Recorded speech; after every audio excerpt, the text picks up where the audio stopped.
अस्सलाम वालेकुम रहमतुल्लाहि व बरकात। अल्लाह के नाम से शुरू जो बड़ा मेहरबान और निहायत रहम करने वाला है।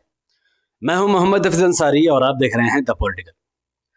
अगर उत्तर प्रदेश का मुसलमान इस बार उत्तर प्रदेश विधानसभा इलेक्शन 2022 में अखिलेश यादव की पार्टी समाजवादी पार्टी को वोट देने की सोच रहा है तो ये वीडियो उसके लिए बहुत खतरनाक है। जुम्मन और अनुभव इस वीडियो से दूर रहे क्योंकि उसका इस वीडियो से कोई लेन देन नहीं है सेवा अंधविश्वास के। पर जो मुसलमान को लगता है कि यादव समाजवादी पार्टी के साथ है और मुसलमान भी समाजवादी पार्टी को वोट देंगे तो अखिलेश यादव सरकार बना लेगा, तो यह उसकी बहुत बड़ी गलतफहमी है। क्योंकि अखिलेश यादव के पार्टी के लोग खुद बीजेपी का साथ दे रहे हैं, भारतीय जनता पार्टी का गुण गा रहे हैं और पूरे प्रदेश में भारतीय जनता पार्टी की सरकार बनाने के लिए बहुत उत्सुक नजर आ रहे हैं। मैं आपको अभी इस वक्त एक वीडियो दिखाऊंगा जिससे आपको इस बात का अंदाजा हो जाएगा कि वाकई में मेरी हर बात सच है और आपको अखिलेश यादव के साथ छोड़ देना चाहिए। और मैं सभी भाइयों को कहना चाहता हूं, भारतीय जनता पार्टी की जीत ये सिर्फ भारतीय जनता पार्टी की जीत नहीं है, ये हमारी जीत है। और जितनी मजबूती के साथ हम भारतीय जनता पार्टी को वोट करेंगे उतनी हम मजबूत समाजवादी पार्टी को वोट करेंगे। ये समाजवादी पार्टी का स्टेज है, पीछे में अखिलेश यादव का चेहरा है और ये बंदा भारतीय जनता पार्टी को वोट करने की बात कर रहा है और यहां तक ये भी कह रहा है कि हम जितना बीजेपी को मजबूत करेंगे उतना समाजवादी पार्टी मजबूत होगा। अब मैं इसका पूरा वीडियो दिखाकर इसका एक और एक कड़ी से मैं इसको जोड़ने की कोशिश करूंगा इंशाल्लाह। और मैं सभी भाइयों को कहना चाहता हूं, भारतीय जनता पार्टी की जीत ये सिर्फ भारतीय जनता पार्टी की जीत नहीं है, ये हमारी तो आप समझ गए इस वीडियो में क्या हुआ है। असल में ये समाजवादी पार्टी का कोई नेता है, कोई यादव नेता, जो कि समाजवादी पार्टी के मंच से खड़े होकर समाजवादी पार्टी की जगह भारतीय जनता पार्टी के नारे लगा रहा था। फिर सडनली से याद है अरे ये तो बीजेपी का नहीं बल्कि समाजवादी पार्टी का मंच है, तो इससे गलती हो गई। तो इसने 3 बार जोर से समाजवादी पार्टी जिंदाबाद के नारे लगा दिए। अब मुसलमान कहेंगे कि यार, जुम्मन कहेंगे कि ये तो गलती से हो गया। गलती नहीं है। जिस बंदे के अंदर मोदी का मोहब्बत घुसा हुआ हो तो उस बंदे के मुंह से अखिलेश नहीं बल्कि मोदी ही निकलेगा।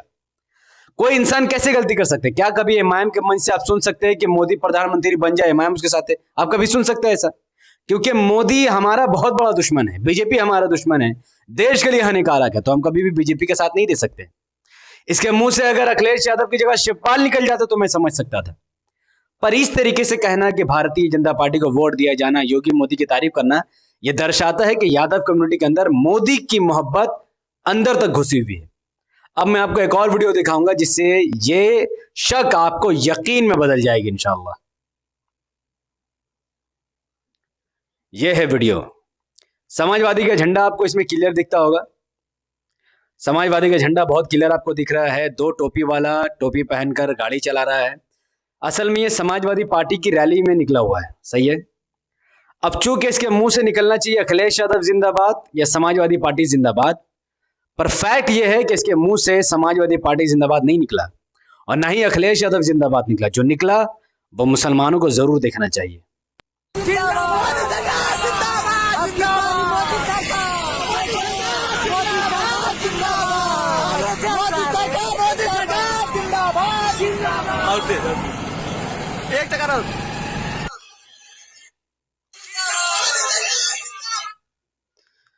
तो ये थे अखिलेश यादव के कार्यकर्ता, समाजवादी पार्टी के कार्यकर्ता, समाजवादी पार्टी की रैली में है, अखिलेश यादव के लिए रैली निकाल रहे हैं, लेकिन ये मोदी जी की गुणगान गा रहे हैं क्योंकि इन्हें पता है कि ये भले से ही कितना ही झंडा लगा ले या लाल टोपी पहन ले, सिवाय मुसलमानों को कोई भी समाजवादी पार्टी के साथ नहीं है, बल्कि हर एक यादव के दिल में मोदी के लिए मोहब्बत और इज्जत है और बीजेपी के लिए काम करने का जज्बा है।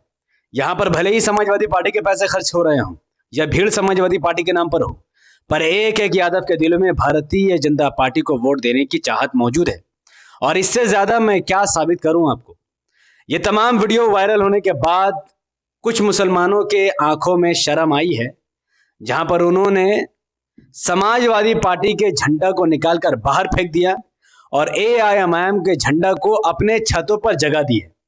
तो ऐसे मुसलमानों को सलाम है जो समझ सकते हैं कि समाजवादी पार्टी तो सरकार बना नहीं रही, सरकार तो बना रही है बीजेपी, और अगर बीजेपी सरकार बना ली तो फिर जो मुसलमान समाजवादी को वोट देगा उनका वोट बेकार हो जाएगा। तो अब अपना वोट बेकार करने से बेहतर है कि आप अपना वोट एमआईएम को दें। अब मैं आपके सामने तीसरा वीडियो रखना चाहूंगा, जो वीडियो देखकर आपको दुख बहुत होगा, पर उसके बारे में जानना आपके लिए बहुत जरूरी है। ओके, ये बीजेपी का मंच है। नरेंद्र मोदी की तस्वीर आप देख सकते हैं, जहां पर लाखों लोग जमा है और बीजेपी के बड़े बड़े मिनिस्टर इस मंच पर बैठे हुए हैं। आप यहां पर देखेंगे कि यहां पर बीजेपी का एक लीडर है, नेता है, जो इस मंच से बैरिस्टर असदुद्दीन ओवैसी साहब के बारे में कुछ कहेगा और कुछ ये हमारे मौलवी मौलानाओं के बारे में कहेगा, तो उसे आप ध्यान से सुनिए। कुछ लोग परिवर्तन करा रहे हैं।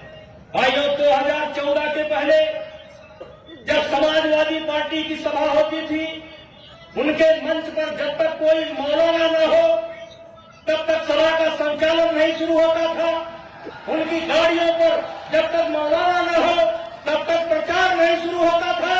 लेकिन भाइयों, आज मैं बताना चाहता हूं कि आपके बदौलत और माननीय प्रधानमंत्री जी मोदी जी के आने बाद आज मौलाना बेरोजगार हो गया। कोई भी मंच पर किसी मौलाना को जगह देने के लिए तैयार नहीं है। मैं समझता हूं ओवैसी की पीड़ा को। तो ये भारतीय जनता पार्टी का नेता साफ तौर पर कह रहा है कि 2014 से पहले समाजवादी पार्टी हो चाहे बहुजन समाज पार्टी हो, उनके स्टेज में मौलानाओं का होना कंपलसरी था। मौलाना होते थे तो कार्यक्रम होता था, नहीं होते थे तो नहीं होता था। यानी मुस्लिम वोट का उस टाइम में वैल्यू था। पर आज भारतीय जनता पार्टी की सरकार है, ना अखिलेश यादव किसी मौलाना को वैल्यू दे रहा है, ना ही मायावती दे रही है। और इसीलिए ओवैसी का इन्होंने नाम लिया। ओवैसी साहब के बारे में कह रहा है, ओवैसी साहब को इसकी बहुत तकलीफ और बहुत पीड़ा है। जाहिर है कि ओवैसी साहब एक मुसलमान है और दूसरे मुसलमान की बेइज्जती वो बर्दाश्त नहीं करेंगे। और वाकई में अखिलेश यादव और मायावती लगातार मुसलमानों की बेइज्जती कर रहे हैं। मैं आपके सामने एक तस्वीर रखूंगा जहां पर एक बड़ा सम्मेलन किया गया था ओम प्रकाश राजभर और अखिलेश यादव द्वारा। उसमें एक मुसलमान को पीछे जगह दिया गया था, जबकि 4% राजभर के नेता और 7% यादव के नेता एक साथ बैठकर हिस्सेदारी की बात कर रहे थे। और एक 20% आबादी रखने वाले एक मुसलमान को पीछे उन्होंने बैठाकर इस बात को सिद्ध कर दिया कि तुम हमारे पीछे पीछे चलो, आगे निकलने की कोशिश मत करो। ना तुम्हें सीएम बनने देंगे, ना ही डिप्टी सीएम। तुम सिर्फ हमारा वोट बैंक हो और बीजेपी से डर कर कहां जाओगे, सिवाय हमारे पास और कहां जाओगे। अब इसकी बातें आपको आगे भी सुनना चाहिए।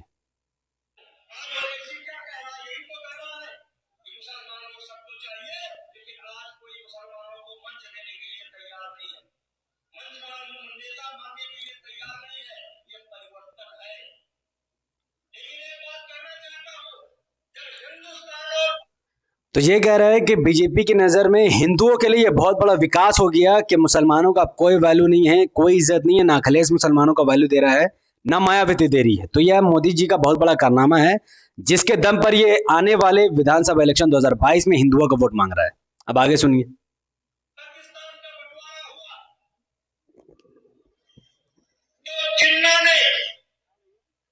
कुछ आवाज उठाई और इसी आधार पर हिंदुस्तान और पाकिस्तान का बंटवारा हुआ। जिन्ना तो चले गए, लेकिन जड़ यही रह गई। बंटवारा तो हो गया, कुछ लोग तो चले गए, लेकिन जड़ यही रह गई। आज मेरे भाइयों, वही जड़ फिर सर उठाने का काम कर रही है। चाहे शालीमार का प्रकरण हो, चाहे किसान आंदोलन हो, चाहे यूनिवर्सिटी के अंदर आंदोलन हो, आज वही ताकतें जड़ उठाने का काम कर रही है। इसलिए मेरे भाइयों, पहले चिट्ठी लिखी जाती थी, कहा जाता था कि लिखा कम समझना ज्यादा। आज समय कम है, इसलिए मैं कहना चाहता हूँ, कहा कम समझना ज्यादा, कहा कम समझना ज्यादा, कहा कम समझना ज्यादा। वही ताकतें फिर दोबारा सर उठा रही है, वही ताकतें फिर नाच नाचने का काम कर रही है। भारत माता की, भारत माता की। तो अब ये भाई साहब हिंदुओं को मुसलमानों से डराकर बीजेपी का वोट लेना चाहते हैं। ये कहते हैं कि जिन्ना था तो पाकिस्तान बना। तो इनडायरेक्टली ये कह रहा है कि अब वो ऐसी है तो वापस से भारत के टुकड़े हो सकते हैं, हिंदुओं के ऊपर खतरा हो सकता है। और जैसा कि 2014 से हिंदुओं को डरा डरा कर बीजेपी वोट ले रही है, आने वाले इलेक्शन में भी ये हिंदुओं को डरा कर बीजेपी का वोट लेगी। खैर, अब मुसलमानों को अपना नेता पहचानना पड़ेगा। अब मैं यहाँ पर जरा सा बात करूंगा मायावती के बारे में। अब बहुत सारे मुसलमान कहेंगे कि भाई हम अखिलेश यादव को वोट ना दे, तो फिर किसको दे, कहां जाए अपना वोट लेकर? क्या वैसी 100 सीट जीतकर सरकार बना लेगा? तो जो मुसलमानों की पार्टी है ऑल इंडिया मजलिस इत्तेहादुल मुस्लिमीन और मुसलमानों के नेता है बैरिस्टर ओवैसी साहब, वो उत्तर प्रदेश में 100 विधानसभा की सीटों पर लड़ने की तैयारी कर रहे हैं, जैसा कि आप देख भी सकते हैं। अब 100 विधानसभा की सीट वो लड़ेंगे तो मुसलमान कह रहे हैं कि वो सरकार नहीं बना पाएगा, तो लिहाजा हम अपना वोट को अखिलेश यादव के नाम कर देंगे। हालांकि ये सबको पता है कि अखिलेश सरकार बनाएगा तो मुसलमानों के लिए स्पेशल कुछ नहीं करेगा, पर फिर भी मुसलमान अखिलेश को वोट देने को तैयार है। अब मैं उन जुम्मनों से पूछता हूं कि मायावती 84 विधानसभा की सीटों पर अपने उम्मीदवार उतारने जा रही है। वो अपने उम्मीदवार खास तौर पर 84 विधानसभा की सीटों पर उतारेगी, बाकी सीट में भी उतार सकती है, पर उसके जो नजर होगा वो 84 विधानसभा की सीटों पर होगा। और 84 विधानसभा की सीटों पर वो लगातार मीटिंग भी बुला रही है अपने संगठन को मजबूत करे, क्योंकि 84 विधानसभा की सीटों पर दलित मेजोरिटी ये सीटें हैं, दलित वोटर्स हैं जिनका एक तरफा वोट पड़ने से बीएसपी 84 विधानसभा की सीट जीत सकती है। लेकिन अभी कोई ऐसा दलित नहीं है जो कह रहा हो कि मायावती क्यों इलेक्शन लड़ रही है, मायावती क्यों 84 सीट लड़ रही है, क्यों मायावती बीजेपी को फायदा पहुंचा रही है, क्यों मायावती 84 सीट लड़कर सरकार तो बना नहीं सकती है, तो चलो अखिलेश यादव को वोट दे दे। तो जब दलित का नेता कुछ करता है तो दलित कम्युनिटी उसका साथ देता है, जब यादव कम्युनिटी का नेता कुछ करता है तो यादव कम्युनिटी उसका साथ देता है। लेकिन जब मुस्लिम कम्युनिटी का नेता इस बात का आश्वासन देता है कि हमारा साथ दो, हम तुम्हें हिस्सेदारी दिलाएंगे, तो मुसलमान जुम्मन बनकर कहते हैं कि 100 सीट से कैसे सरकार बनेगी।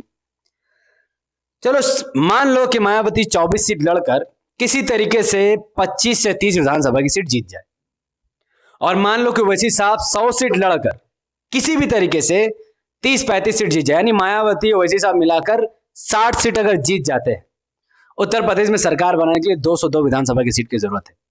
और अगर अखिलेश यादव मान लो 150 सीट जीत जाते हैं, तो अखिलेश यादव 52 सीट का समर्थन किससे लेगा? क्या वो बीजेपी से लेगा, क्या वो कांग्रेस से लेगा, या वो बीएसपी और एमआईएम से लेगा? इस बात का जवाब आपको भी पता है। तो ये बहुत क्लियर मैंने आपको उदाहरण दे दिया। अगर इसके बाद भी किसी जुम्मन को अंधभक्त बनकर नहीं समझ में आ रहा है तो मेरी कोई गलती नहीं। बहुत सामने है, इलेक्शन का वक्त है। अगर आप सब अपना वोट एमआईएम को ना देकर समाजवादी पार्टी में देने वाले हैं तो मैंने आपको वीडियो दिखा दिया है, फिर आप खसारा में जाने वाले हैं, क्योंकि यादव कम्युनिटी के जो लोग हैं वो समाजवादी पार्टी के साथ नहीं है। अगर नहीं यकीन एक बार और देखो, ये सब यादव कम्युनिटी के लोग हैं जो लोग मोदी जी का वाहवाही कर रहे हैं। तो जब वोटिंग का टाइम आएगा यही यादव कम्युनिटी के लोग बीजेपी को वोट देंगे और मुसलमानों का वोट बेकार हो जाएगा। तो मुसलमानों का वोट बचाना है, आप अपनी पार्टी एमआईएम को वोट दो, दलित को बीएसपी को देने दो, और यादव पर छोड़ दो, वो कहाँ जाएगा? जहां तक उम्मीद है वो बीजेपी की तरफ ही जाएगा। तो मुसलमानों, धोखा खाने से अच्छा है कि अपना वोट एमआईएम को देकर महफूज कर लो कि अगर बीजेपी की सरकार बनी भी तो तुम्हारे लिए लड़ने के लिए कम से कम 25-30 विधायक तो होंगे जो तुम्हारी आवाज सदन तक पहुंचाएंगे, तुम्हारे लिए लड़ेंगे, तुम्हारे लिए विकास का कार्य करेंगे। जाने से पहले मैं आप सबसे जानना चाहूंगा कि आपकी नजर में एमआईएम या बीएसपी कितनी सीट जीत सकती है? आप अपनी बात कमेंट पर जरूर रखिए। इस वीडियो को लाइक कीजिए, इसके लिंक को व्हाट्सएप, फेसबुक, इंस्टाग्राम पर शेयर कीजिए, अपनी बातों को कमेंट पर रखिए। हमारे यूट्यूब चैनल द पॉलिटिकल को सब्सक्राइब कीजिए, बेल आइकन हिट कीजिए। अगर आप सिर्फ इस वीडियो को अभी Facebook channel the political news पर देख रहे हैं तो इसे अभी कभी कम से कम 5 ग्रुप में शेयर कीजिए, और मुझे अपनी दुआ में याद रखिए। एमआईएम का परचम को यूपी में बुलंद रखिए और पूरा जोर लगाकर एमआईएम का साथ दीजिए। अस्सलाम वालेकुम रहमतुल्लाहि व बरकातहू। अल्लाह की सलामत रहमत व बरकात तमाम भाई और बहनों पर हो। मैं अल्लाह भी पीस अपॉन अस।